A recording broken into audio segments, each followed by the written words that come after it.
नमस्कार, मैं विवेकानंद और आप देख रहे हैं न्यूज फॉर नेशन। आज हम बात करेंगे नीतीश कुमार के जनता दरबार की। नीतीश कुमार अब एनडीए के पार्ट हैं और बिहार में जब नई सरकार बनी उसके बाद मुख्यमंत्री नीतीश कुमार ने जनता दरबार बंद कर दिया है।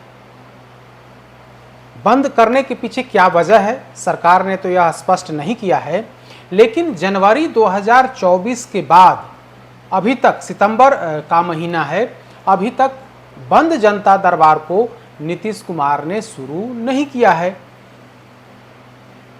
ऐसे में सवाल है कि क्या नीतीश कुमार अपनों से दूर होते जा रहे हैं या फिर जनता दरबार से वे डरे समय हैं, क्योंकि जिस तरह की शिकायतें आ रही थी उसका सरकार निवारण नहीं कर पा रही थी, खुद मुख्यमंत्री उसका समाधान नहीं कर पा रहे थे।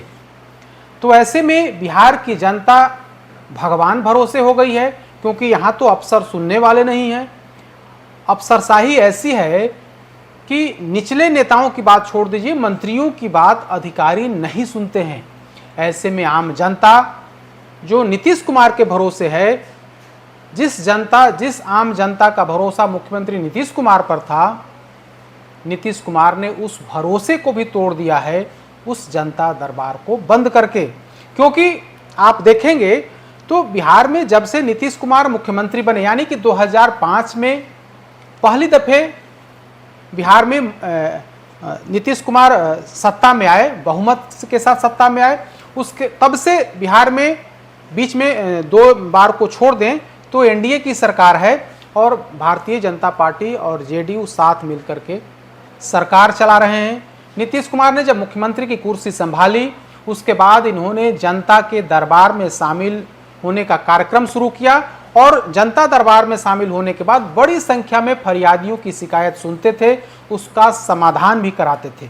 हालांकि समय बीतने के बाद, यानी कि 2015 से 20 का जो कार्यकाल था नीतीश कुमार का, उसमें उन्होंने जनता दरबार को बंद कर दिया और उसकी जगह पर एक नई व्यवस्था शुरू की, लोक शिकायत निवारण अधिनियम उन्होंने लाया और बाकायदा इसमें अधिकारियों की नियुक्ति की गई और कहा गया कि अगर आपके पास कोई शिकायत है, उसका समाधान चाहते हैं तो लोक शिकायत निवारण अधिनियम के तहत अपील करिए, आवेदन करिए, अधिकारी आपका समाधान करेंगे।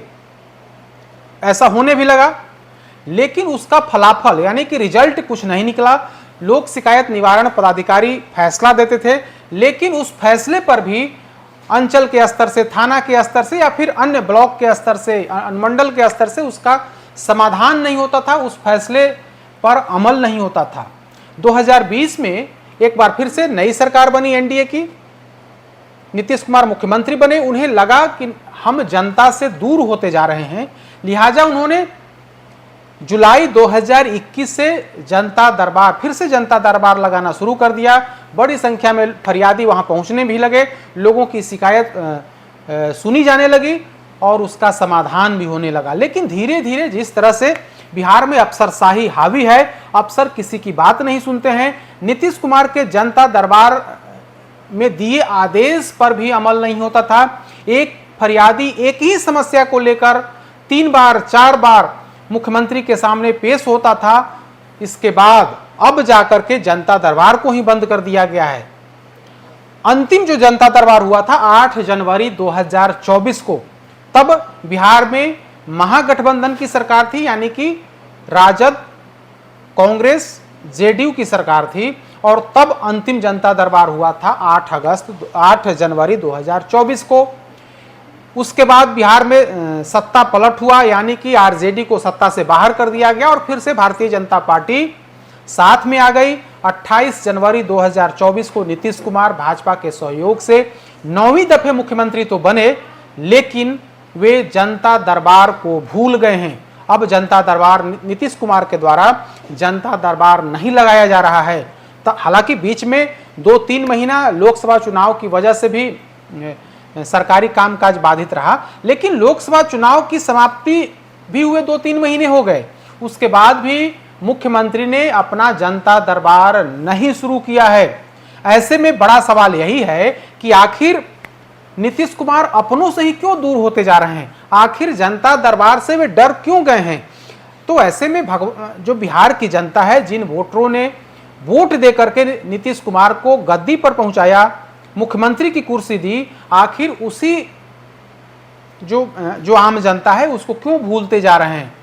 तो ऐसे में बड़ा सवाल है कि क्या 2025 में जिस तरह से नीतीश कुमार अपनों से दूर होते जा रहे हैं, भले ही वे जिलों में जा करके योजनाओं का उद्घाटन, शिलान्यास कर रहे हों, समीक्षा कर रहे हों, लेकिन उससे समाधान होते हुए नहीं दिख रहा है, क्योंकि समस्याएं अनंत हैं। एक एक समस्या को लेकर के बार बार लोग दफ्तर का चक्कर काट रहे हैं, कोई सुनने वाला नहीं है। इस अंतिम जो आसरा होता था कि अगर आप नीचे के अधिकारी नहीं हमारी बात सुनेंगे तो हम मुख्यमंत्री के पास जाएंगे, लेकिन मुख्यमंत्री ने भी अपना दरवाजा जो है वो बंद कर लिया है। दरवाजा बंद हुए भी करीब करीब 8 महीने हो गए हैं और 8 महीने बाद भी नीतीश कुमार ने अपना बंद दरवाजा नहीं खोला है। ऐसे में सवाल है कि जिस जनता ने इन्हें इतना आशीर्वाद दिया, उसी जनता को नीतीश कुमार भूलने लगे हैं, या फिर यूं कहें कि नीतीश कुमार उसी जनता से डरने लगे हैं और यही वजह है कि उन्होंने जनता दरबार को बंद कर दिया है। ऐसे में 2025 का चुनाव अहम होगा, क्योंकि एक तरफ अपराध, जिस तरह से अपराध का बोलबाला है, भ्रष्टाचार का बोलबाला है, अफसरशाही है, और वैसी स्थिति में जो अंतिम आसरा था आम जनता का कि हम मुख्यमंत्री के सामने, हम नीतीश कुमार के सामने अफसरों की पोल खोलेंगे, भ्रष्टाचार की पोल खोलेंगे, अब वो अंतिम आसरा भी खत्म हो गया है। ऐसे में बड़ा सवाल यही है कि आखिर बिहार की जनता जाए तो कहां जाए, और आगामी 2025 के चुनाव में कहीं ना कहीं इसका खामियाजा बिहार की एनडीए की सरकार को, नीतीश कुमार को और भारतीय जनता पार्टी को उठाना पड़ सकता है। इससे इनकार भी नहीं किया सकता है। तो इस चर्चा में हम यही बताने की कोशिश कर रहे हैं कि आखिर नीतीश कुमार ने ऐसा क्यों निर्णय लिया, ऐसा क्यों इस रास्ते पर क्यों चल पड़े कि जो जनता अफसरशाही से त्रस्त है, परेशान है, उनके निवारण की जो व्यवस्था थी जनता दरबार, उस जनता दरबार से अपने आप को अलग कर लिया है। अधिक अपडेट्स के लिए देखते रहिए न्यूज़4नेशन। नमस्कार।